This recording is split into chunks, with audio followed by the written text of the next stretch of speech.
Tsui Hao, Yellow Crane Tower. They say a man mounted a yellow crane here and flew away, leaving behind in this empty place the Yellow Crane Tower. The yellow crane, once gone, never came back. Only white clouds silently flowing past for 1,000 years. Across the sunlit river, bright the trees of Hanyang. Fragrant grass, lush and green on Parrot Island. In the setting sun, I cannot see my old home. Only waves of mist on the river and sadness comes. So, this is the first poem by Tsui Hao in the anthology. He only has 4, 2 now and 2 later on, I think in the heptasyllabic quatrain section. So before we even start introducing Tsui Hao and the topic of this poem, just a very brief comment about the 7-word regulated verse. As we have previously said, the favored number of characters per line in classical Chinese poetry, at least since the late Han Dynasty, is 5. 7 also became a little bit later also pretty common. It's more typical of ballad style poetry or of prosymmetric rhyme prose. And the main difference here, the 7-word regulated verse is exactly like a 5-word regulated verse. The only difference is that instead of having 8 lines divided into 4 couplets, and with a total of that's 5 times 8, that's 40 characters. In this case, 7 characters per line, 8 lines, that is 56 characters in total, which will almost make 3 more lines in a pentasyllabic regulated poem.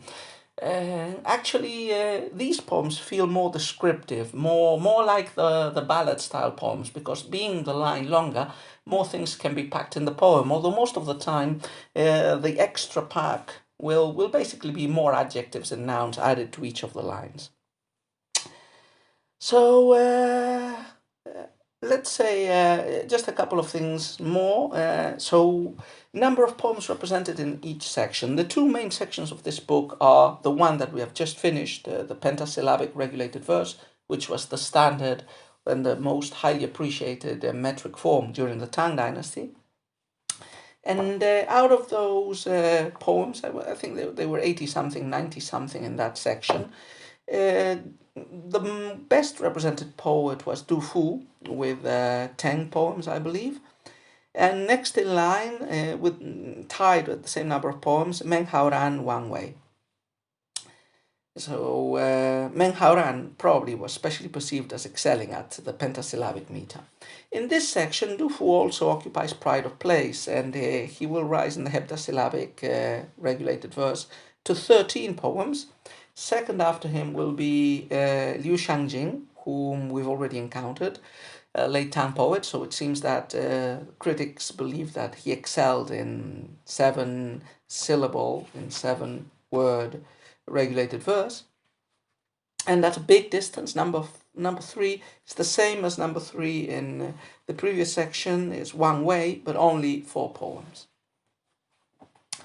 Okay, so Tsui Hao, what do we know about him? Well, he was a High Tang poet, not one of the most important High Tang poets, probably a second-rate one.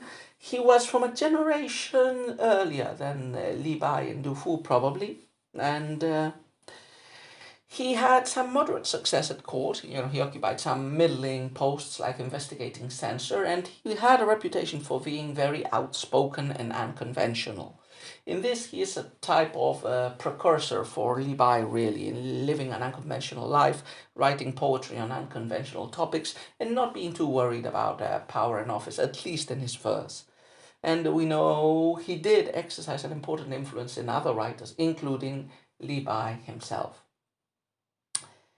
Now, Cui Hao is not, as I said, one of the most famous poems of the Tang, but this poem that we're going to comment about, which you have just read, is arguably the most famous, or one of the most famous and most read and most appreciated poems of the High Tang, and therefore of Tang and of the whole Chinese literary tradition.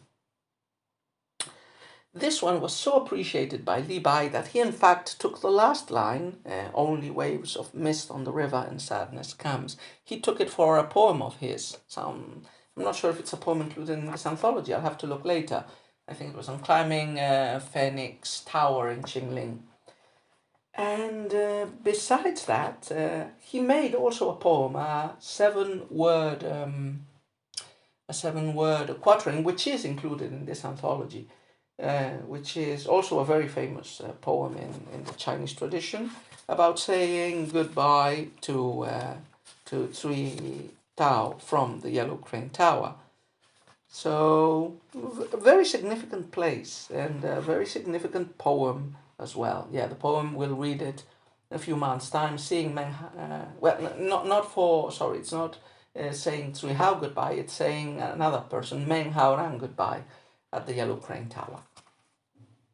Okay, so let's talk a little bit about this place, Yellow Crane Tower. We've already encountered poems in this anthology that are dedicated to famous towers of the present or of the past. Towers, terraces, man-built structures that elevate the viewers and that constitute, in a way, human-made symbolic mountains with many of the associations which mountains had in ancient Chinese culture and philosophy as axes connecting earth and heaven, and as vantage points where one can gain insight. The expansion of the sight that a tower allows through controlling land is associated with philosophical, intellectual discovery and insight.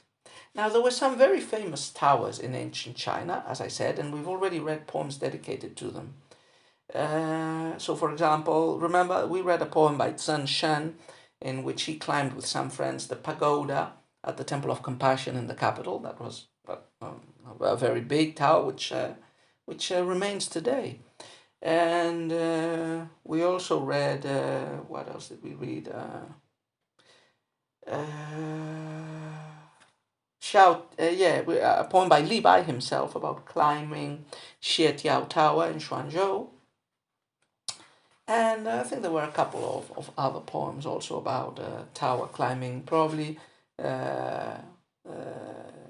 in Lake Dongting. There is also a famous tower. I don't remember the name now. I think it's Juejiang Tower next to the lake. I think we read a poem about that as well.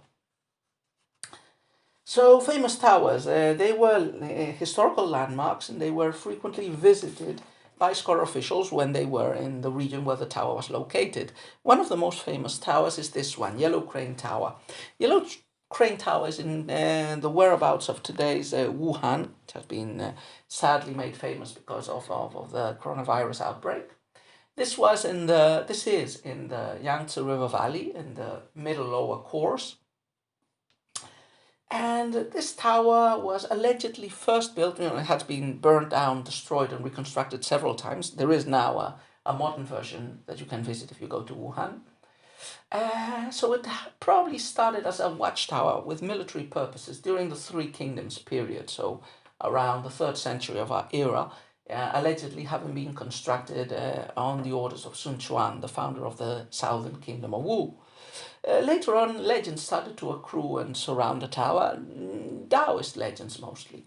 There's a couple of them, but the one that is behind this poem and that is represented in the first 2 couplets of the poem is there's this legend that there was once an innkeeper in this area, and a Taoist deity came to visit him, dressed as a poor man, and he drank alcohol without paying, but the owner of the inn, the innkeeper, was pretty generous, and he allowed him for many years to drink for free.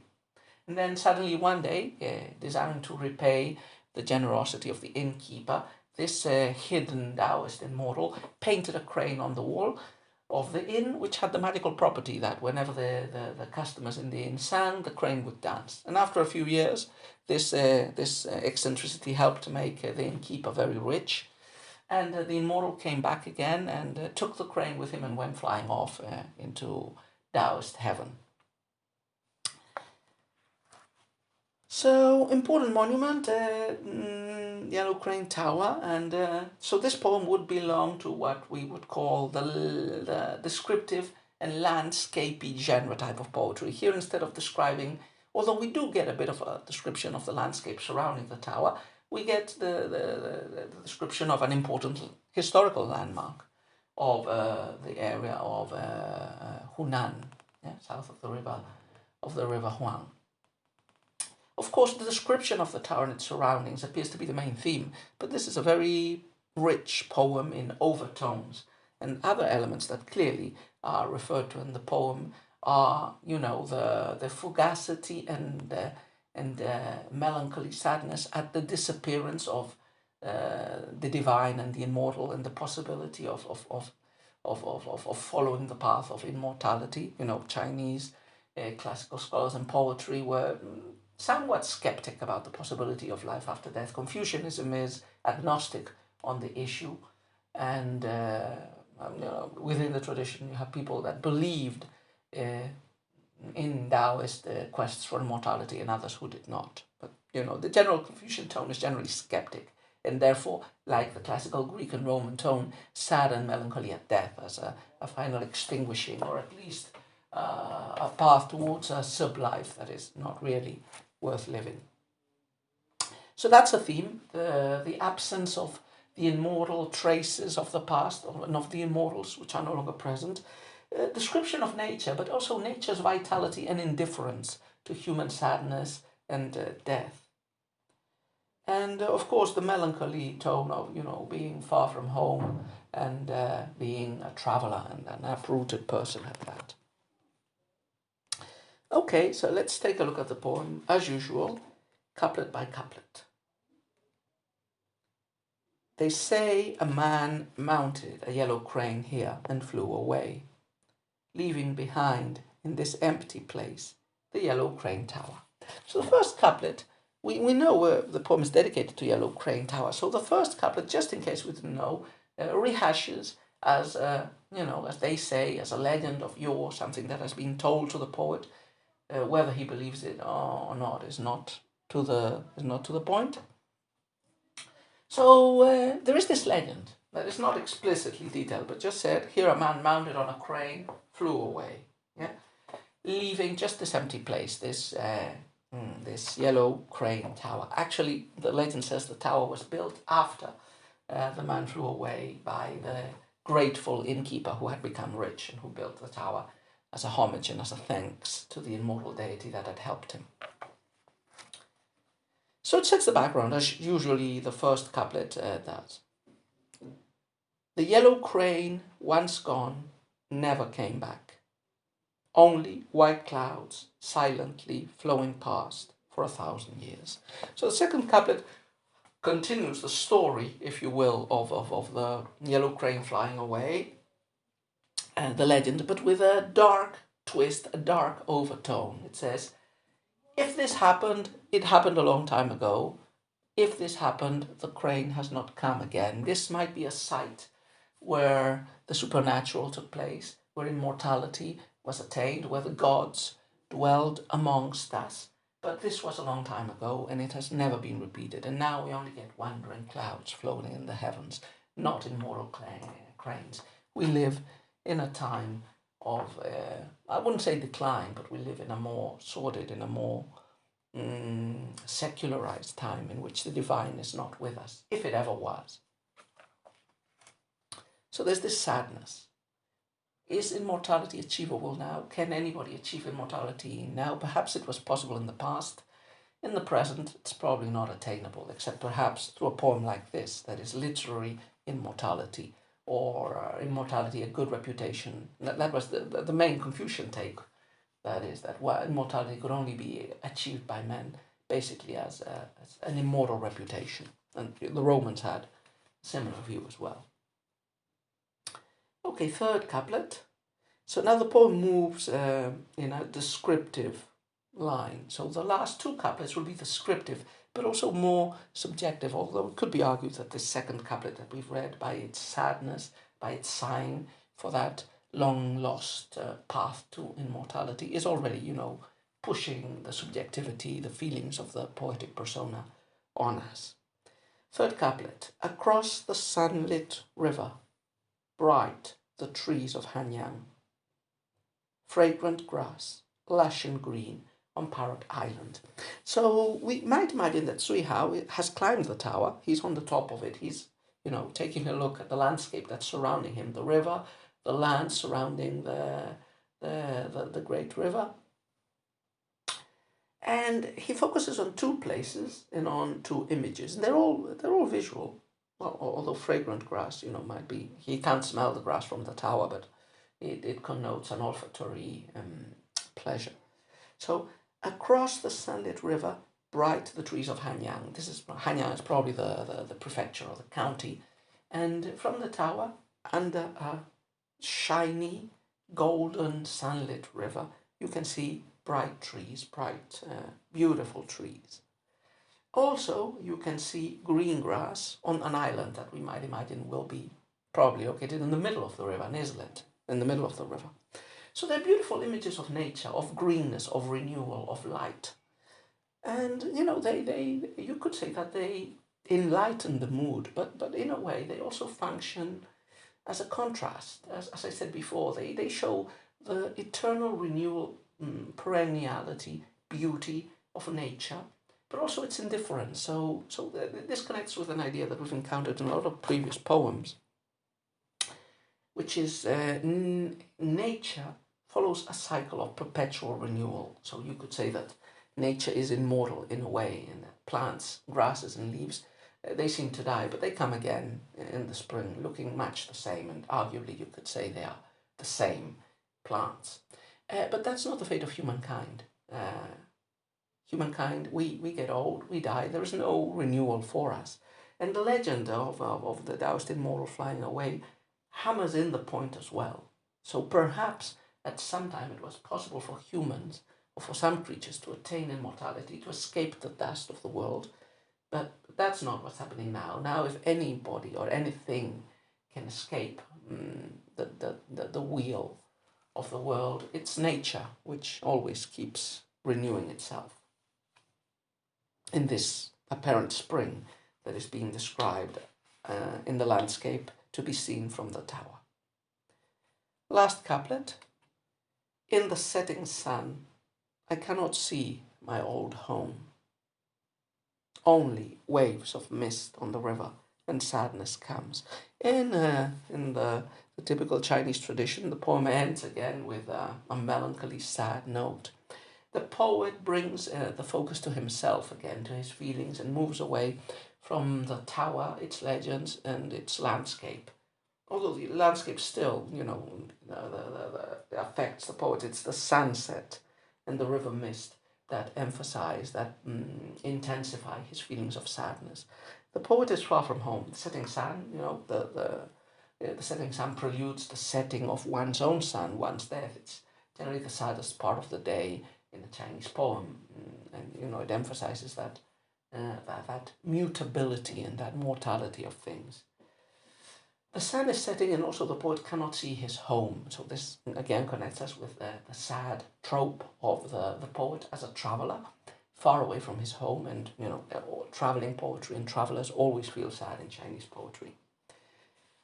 Home cannot be seen. It's hidden by the distance, perhaps. It's hidden by the mountains, maybe. It's clearly in the last line hidden by the mists that the river is generating. Under this veil of mist, sadness rises, just like the mist rises from the river. So, pretty nice poem. As I said, it's very appreciated. It's one of the most famous Tang Dynasty poems. It's included in a lot of anthologies, although, paradoxically, before reading this poem yesterday, I took a look at the two main anthologies I have of Chinese poetry on the shelf, Sunflower Splendor and the Columbia Anthology of Traditional Chinese Literature. It wasn't included in any of them, perhaps because, they considered it too well known and too conventional to deserve inclusion. One interesting thing that I've read about this poem that does not come through in the translation is that it's not really a metrically rigid 7-word regulated verse. That means probably the rhymes and the parallelism are not really strictly followed in the poem. And this is not unusual in Three House poetry. Just like he does in his life, he was an unconventional, free and roaming character. In his poetry, he wasn't too keen also on following very strict metrical strictures. So his predilection for the heptasyllabic meter already points us in this direction, as that was the preferred meter of the old style free-ranging poetry. And you could say the same thing happens with Li Bai, who is hardly included in this anthology in the sections on really regulated meters, both pentasyllabic or heptasyllabic, but occupies pride of place in the sections, especially in the, I think it was the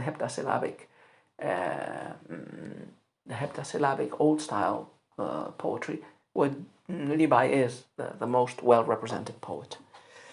Anyway, quite an interesting poem and a very good introduction to the 7-word regulated verse.